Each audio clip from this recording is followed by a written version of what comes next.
Hi guys, today we will talk about a new topic called name reactions and its mechanism. So, what is name reactions first and then why it is important? So, name reactions in such a reactions where either a new product form or this is a groundbreaking discovery named by scientists or this is a new method discovered by scientists or any other transformation.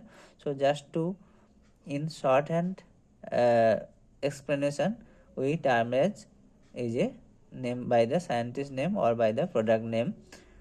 So this is a sometimes as is scientist name to honor the scientist, or why it is important just to explain the reaction in short or organize this knowledge, or it's easy to communicate such a discovery. Now we will discuss this type of name reactions one by one. First we will go for aldol reaction. So what is aldol reaction? Aldol is not a scientist name but it's a product name. Aldol, if we split it, we can find aldehyde plus alcohol, that comes as a aldol. So it is a product. It's discovered although in 1872, year 1872 by Woods, scientist Woods.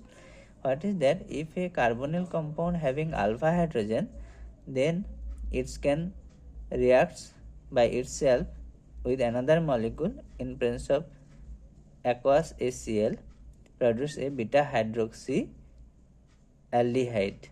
So this is the aldol reaction first discovered. What is the mechanism of this? This aldehyde protonate by the acid from the enol by this way, and further this enol acts as a nucleophile, undergo addition to this carbonyl, that is the second molecule of this aldehyde, acetaldehyde, and it's further from this addition product protonated and further it's get deprotonated, gives this hydroxyaldehyde product. Now this is as two molecules of same undergo addition reactions, so it's a self aldol reactions. Now so what is the outcome of this reaction? This is a addition type reaction. CC bond formation happen, this carbon and this carbon, so new CC bond formation happen. Now if this beta hydroxyaldehyde compound undergo elimination of water from this hydrogen, and this hydroxyl gives a formation of double bond, generates a double bond formation. So that's why from this to this it's called condensation. So we can say this is aldol condensation reaction. So up to in middle it is the aldol reactions. If it's eliminate water, this is aldol condensation reaction where product is the alpha beta unsaturated carbonyl compound. Alpha beta unsaturated carbonyl compound.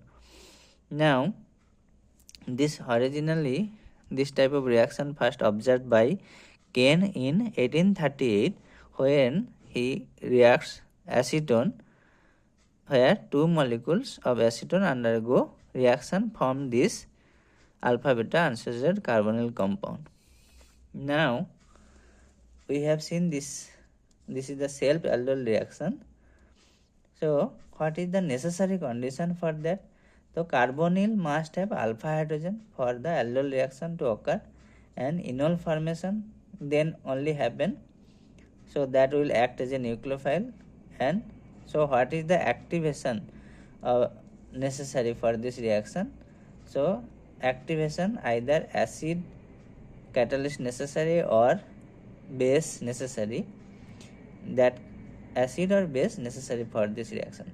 So the aldol reactions according to the reactant involved we can classify either self aldol reaction, cross aldol reactions, or intramolecular aldol reaction. Self aldol reactions we have already discussed, this two acetaldehyde undergo reactions together. Now if one is enol form having alpha hydrogen and it reacts with the other carbonyl compound, then the product form is the cross aldol product. Then this type of reaction called cross aldol reactions. Let's see example. Here in presence of Bronsted base, this acetone deprotonates alpha carbon, alpha hydrogen deprotonated here from alpha carbon. Now this enolates gives the enolate. Earlier in acid catalyzed case that was enol, but in case of basic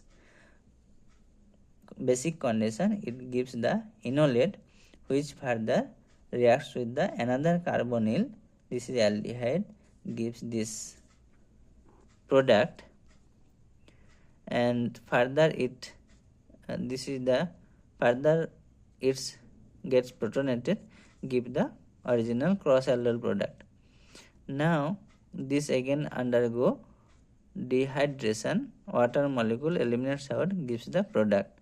So this is the cross aldol reactions originally discovered by Claisen and Schmid, but they find out the condensation product in 1880 year 1880 in that. So now what we can see that if we want to obtain the aldol product, we can also find the condensation product depends on some reaction condition.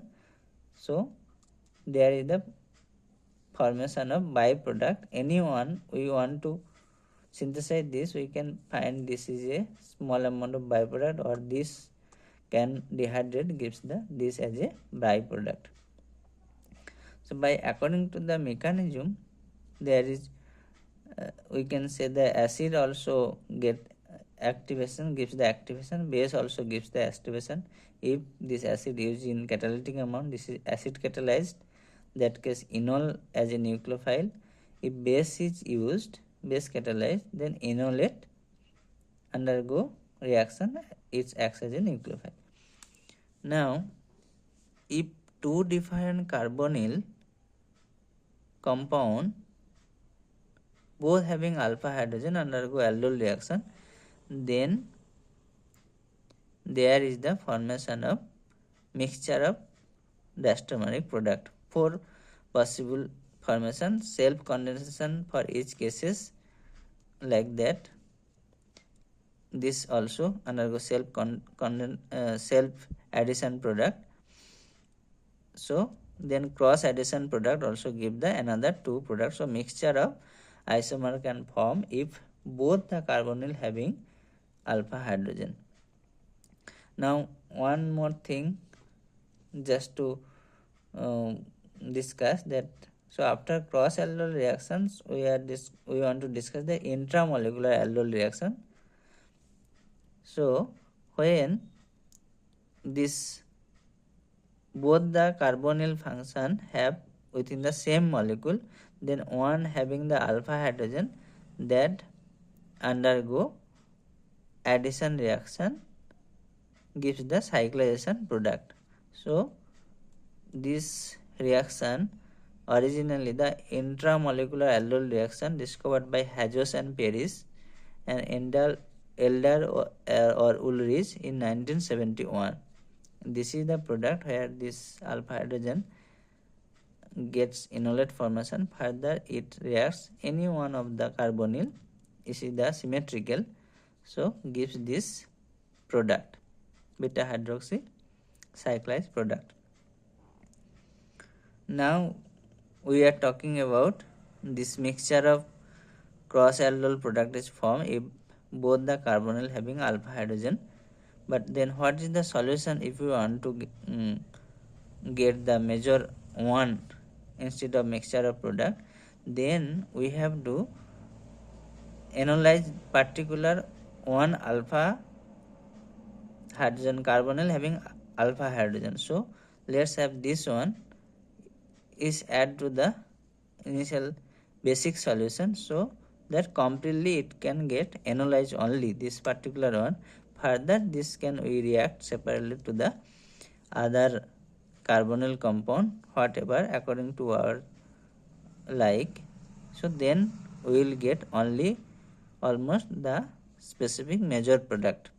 So this type of aldol reactions are called the directed aldol reactions. So according to our needs we can analyze particular alpha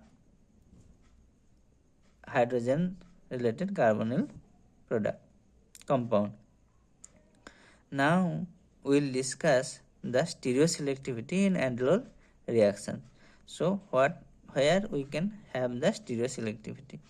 First we are analyzing this one carbonyl which have the alpha hydrogen, that means enolate or enol formation happen there, and second incident is the addition reaction. Both the cases if we can have some stereochemistry if we go for complex system. Now this enolate formation happen by base or Lewis acid. We can use the strong base also weak base. Strong base like LDA, this lithium diisopropyl amide LDA, LiHMDS also is there, it is triethylamine, it is 3N, diisopropyl ethylamine. So triethylamine, diisopropyl ethylamine, these are the weak bases, but this lithiated that base diisopropyl amide kind of base, these are the strong bases. So when we use the strong bases, then let's see what is the which enolate is the favor formation happen. Now this is the cyclic case. If we use the LDA, that cases the carbanion formation or further enolate formation happen. Now this is the near to methyl, this carbanion can generate and another side carbanion can generate, gives this two different side of enolate. Now this is the at minus 78 degrees centigrade, this the opposite side of this methyl less hindered side, this enolate is formed. This is called the kinetic enolate, but at room temperature this methyl side carbanion is formed, means this is the thermodynamically stable enolate. Also this enolate formation depends on solvent and additives, like this is the one reactant in presence of LD at minus 78 degrees Celsius. This is the acyclic system. Now there is the formation of G enolate, here it is E enolate, and this is the G enolate, and this is the trans, so E enolate. Now if you use the solvent THF, only E enolate 94% and G is the 0.06%, whereas if we, with the solvent, if some additives like DMPU 45% used, that cases G enolate favors 93%. Now let's only consider in THF solvent why E enolate is the, this one is the major product, major enolate form. We can understand by Ireland transition model. If we see these cases, methyl and oxygen are trans opposite, that is case E enolate. So for E enolate we can see this methyl and oxygen are trans to each other, and how the LDA is approached for abstracting the enolate formation and abstracting the proton. This is the 6-member transition state. We can see this is the favored, and why the G enolate is disfavored, we can see also same way. Now for G-enolate, methyl and oxygen are cis, syn. So same position. Now if LA approach for this model, for this projection, then in case of G-enolate we can find this methyl 1 2 3 4 5. So syn pentane with isopropyl and methyl, they are facing the syn pentane interaction, steric interaction kind of thing. So that's why G-enolate formation is disfavored compared to the E-enolate, which formation is favored. That's why in THF, E-enolate is the major enolate. Now we will go for the again boron enolate formation. That cases, this is the one ketone having alpha hydrogen. So this cases also G and E enolate formation happen. It depends on how the boron is sterically crowded. If the boron as a Lewis acid is like Bu3, Bu2, BOTF or 9BBN, that cases G-enolate formation is the favored one. This is the G-enolate with respect to methyl. This one formed when this boron electrophile is there. If Cy2BCl used, that cases we can find the E-enolate is the major one because of steric crowding. We can understand that. So here boron L2 is the ligand.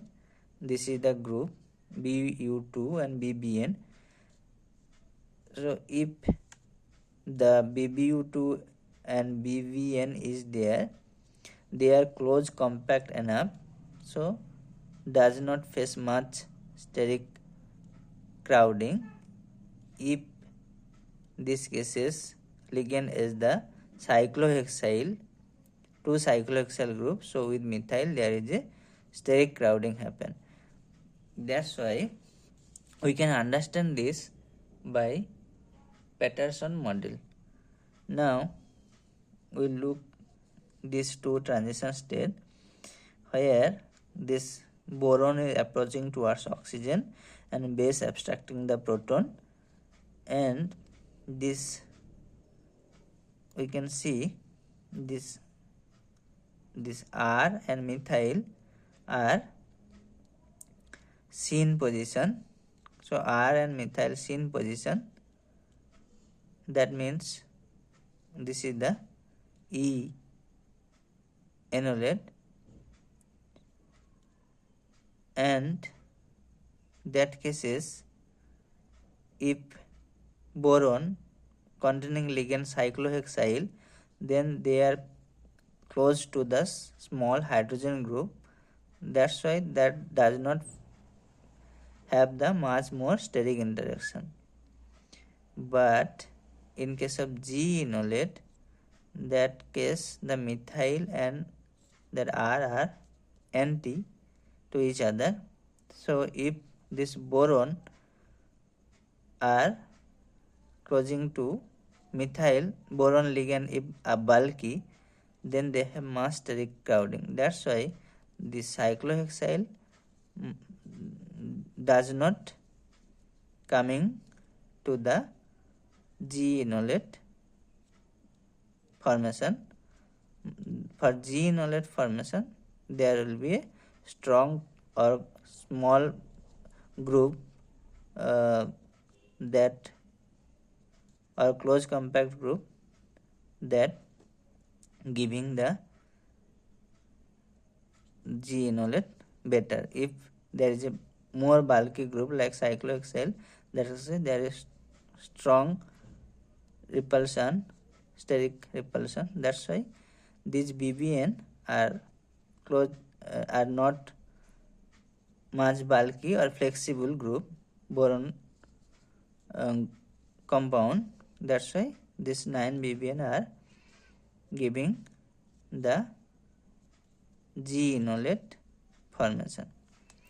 Now after having this E and G-enolate, what will be the fate of when they undergo reactions with aldehyde? What type of product that they will generate? Now if E-enolate is formed in case of BCY2 ligand, that cases E-enolate form, and they are when added to the aldehyde or ketone gives the anti-addition product. We can understand by this Zimmermann-Traxler transition state, where this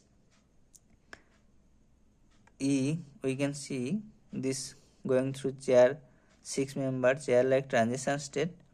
This R, M, E are same side, means this is E, and if these are going to there, that cases so methyl will be this side and this hydroxyl will be the other side. So that's why these are the anti-product is formed.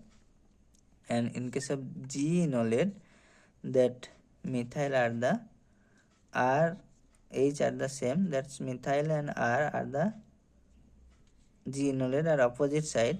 That's why if that reaction occurs to 6-member transition state, they are product, in the product methyl and OH are the syn side, means same side, so they are giving the same product.